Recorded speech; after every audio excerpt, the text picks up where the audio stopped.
Welcome to G3, Games, Gadgets, and Guests, a video podcast from 702 Communications. I'm your host, Brian Cromit. As you can see, I'm in the kitchen again today here in the G3 studio, and that must mean I've got another kitchen gadget episode for you. Today we're going to talk about the Instant Pot. Now, the Instant Pot isn't new, I know. It's been around for a couple years now, and if I'm being totally honest about it, it's really just a fancy pressure cooker. So the technology is actually decades old, but not to take away from the Instant Pot, the pressure cooker never got the kind of press that the Instant Pot has. And that's partially because this isn't your grandmother's pressure cooker. I honestly remember my grandmother using a pressure cooker to put a pot roast together after church on Sunday. It was a heavy pot with a weighted stopper on the lid that would bounce around and release steam as the meat cooked under pressure and in much less time. I also remember that my mom would take me and the rest of the kids aside and make darn sure that we all knew that the pressure cooker was handy, but it was dangerous. Like, pretty sure it could pretty easily kill us if we got too close to it. And while the pressure cookers that were made in the 40s and 50s did have some design flaws that did make it possible for an explosion to happen, I don't know that they were probably as dangerous as Mom made out. Even so, the Instant Pot is a pressure cooker made with safety in mind.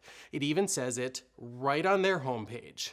And this is a quote: "The Instant Pot is the smart, multi-use, programmable pressure cooker designed by Canadians with the objective of being convenient, dependable, and safe." Now, I've had this for a couple years, and I'm completely comfortable using the Instant Pot. I'm not afraid it's going to blow me or my kids or my family up in any other fashion, and really you shouldn't either. If you keep your vents clean, you're going to be fine. So, why use an Instant Pot? What's so good about it? Well, it makes good food fast. I mean, who doesn't like coming home to a pot roast that's been cooking in the crock pot slow cooker all day? And who doesn't like a delicious pulled pork sandwich? The only trouble is, to get those things at home, it takes 6 to 8 hours in the slow cooker. With the Instant Pot, you can have the same experience in under 90 minutes. Let me show you how. All right, so the Instant Pot is a kitchen gadget. It does have a tie-in because it does, of course, have an app. And this Instant Pot that I have is one of the older Instant Pots. It doesn't have Wi-Fi connectivity. It doesn't have Bluetooth connectivity. But it still does have a handy app that I don't often use. But I figured I'd bring it up today while we were doing the podcast on it to show you some of the things that are in the app. So the Instant Pot itself, the app, you can register your Instant Pot. But you can also, and I think primarily what this is for, is really looking for recipes. So I decided today I was going to make pulled pork for the show. So if I just put in pulled pork here, I don't know any of these recipes. I haven't tried any of these recipes, so I just clicked the very first one. And the very first recipe here says that we can make all-American pulled pork with 10 minutes of prep and 1 hour of cooking. And so let's do just that, and let's find out how this recipe does for all-American pulled pork. All right, so I'm going to go ahead and set this recipe aside here. Bring my cutting board over. I picked up a boneless pork shoulder roast that ended up not being boneless, and so I did debone that ahead of time so I didn't have to put you guys through all that. I did also set my Instant Pot here on a saute setting because I'm going to brown it a little bit. It does call for that in the instructions. I'm going to throw just a tiny bit of oil in, and this should be nice and hot already.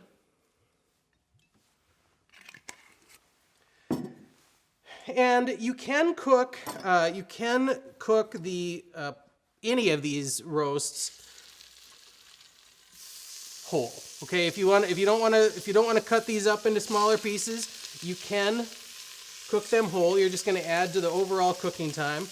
If you want to really take advantage of the time-saving aspect of the Instant Pot, you go ahead and cut the meat into smaller pieces because, of course, everything cooks faster when it's in smaller pieces.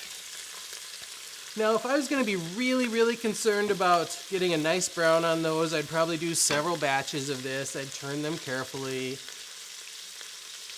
I don't know if I care that much, especially in a pulled pork recipe. Some things I care about getting a nice brown on them, but Pulled pork isn't one of them, so I'm just going to keep dicing this into some reasonably small pieces.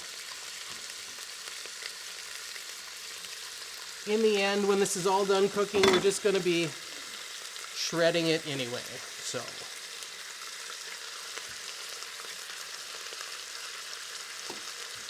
as I said, the Instant Pot is a pressure cooker. It's not just a pressure cooker, even this older model. It's also, if you can see the controls on the front there, you see that there are different options to have a slow cooker setting.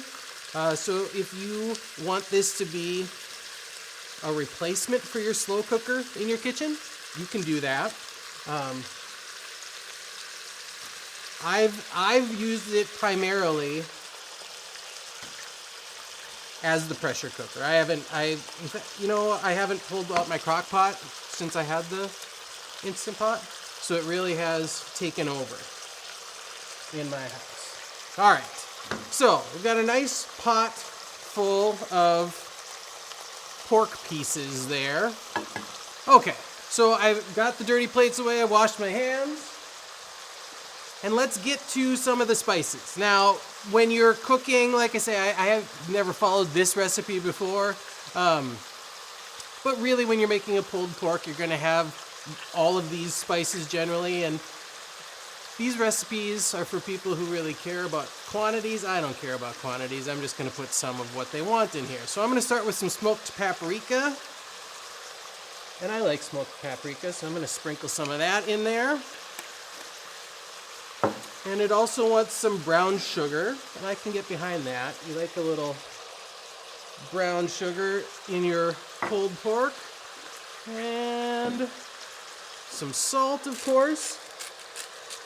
The liquid I'm gonna add today is gonna be an apple cider. And so I'm gonna put some salt in there and not worry about putting too much salt in there.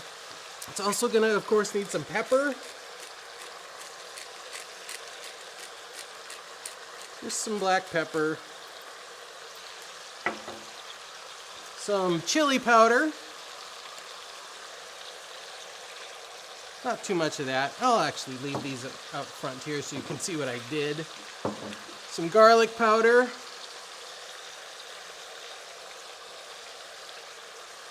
yeah, a little more, and some onion powder.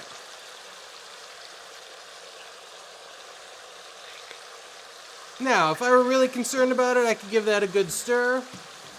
But really the thing to remember when you're cooking in your Instant Pot is it does need liquid. You need at least a couple cups of liquid, or I think it'll tell you in the instructions you need at least a cup. I'm gonna put a couple cups of this cider in here now. Just gonna eyeball that. And that should be good. And then we're gonna seal it up. And here's one thing that you do need to watch in your Instant Pot is your main release valve is right here, and every time you clean it you just want to pull this grate off and you want to make sure there's nothing stuck there, right? If there's nothing stuck there, it's not going to blow up. It also has this secondary release valve there, so if something does get stuck there, it's still not going to blow up. So like I say, I'm pretty confident in my Instant Pot. I've never been worried about blowing up. It has a nice detector there on the front, so you could hear that the lid is closed when you hear those sounds. I'm gonna just turn this here so I can see the controls. I had it on saute. I'm gonna go ahead and cancel that now, and the recipe says that it wants me to cook this for 1 hour. So I'm gonna go ahead, and it's got several presets here. I'm gonna press the meat button. Looks last time I used the meat button, I had it for 90 minutes. Just gonna decrease that to 60. And there we go. 60 minutes. It's gonna take a couple minutes here to build up the pressure. And that can take, depending on what's in there, how much stuff is in there, how cold the liquid is, it can take 10-15 minutes for it to actually get to pressure before it starts that timer cook down, or the timer countdown rather. But then, 60 minutes from then, we should have pork that's ready to fork apart. So let's fast forward here about an hour and see how it turns out. And we're back. It's been an hour. Through the magic of TV, my Instant Pot is upgraded to this Instant Pot Max, Ultra rather. It's got a brand new screen. It can do a bunch of fancy new things, but it is ready now. The pork is ready. So I'm just gonna, there's a couple different ways that you can release the pressure on an Instant Pot. One is just to turn it off and let it sit. About 10 minutes later, it's gonna be depressurized. I will point out now that when it's under pressure, you can't take the lid off. It's locked, so you can't take the lid off. So you can do a fast pressure release. I've never had a problem with my Instant Pot. You just turn the knob. With this one, you press the button. So it got a little wet. Apologies to sound. All right, we had the little pin drop here. So that means we're ready to open this up and see how we did.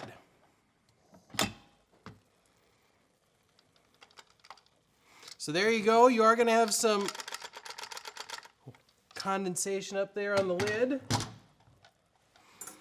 But this is what your pork is going to look like after just an hour in the Instant Pot.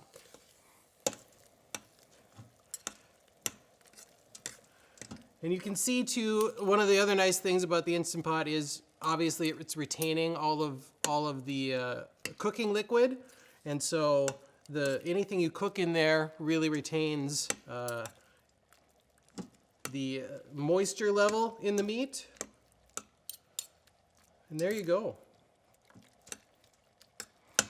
Now, if you're the type that enjoys some barbecue sauce on their pulled pork sandwiches, now would be the point that you'd add some barbecue sauce. You can hear my other Instant Pot ruining the magic of TV. But it's just getting up to temperature over here. So we'll just get a little bit on a bun here. Maybe make just a couple.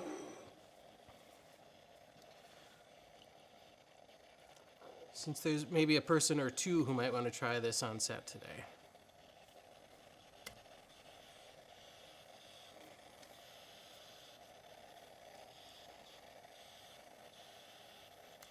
Now, I did this with a pork shoulder today. You can do it with the pork loin. I have done it with the pork loin as well. Really, whatever cut of meat you want to use. Like I say, I've done a lot of pot roasts in the Instant Pot now too. Chicken, I've done chicken in the Instant Pot. It all comes out pretty much just like this. And there we go. Pulled pork sandwiches in just about an hour. So, I admit that I was skeptical about the Instant Pot before I had one. Alton Brown has made me long wary of kitchen unitaskers, and at first I thought the Instant Pot was just that. But to have a pressure cooker that's also a slow cooker and an electric skillet / electric pot, you can't really call the Instant Pot a unitasker. To be able to come home after a day of work and turn a frozen piece of meat into something that's fall apart delicious in less than 2 hours, well, that's a thing of beauty. If you don't have an Instant Pot already, go buy one, like today. It's worth it.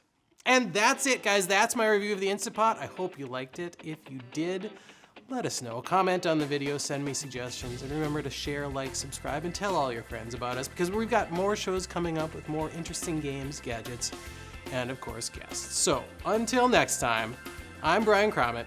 This is G3. Game on.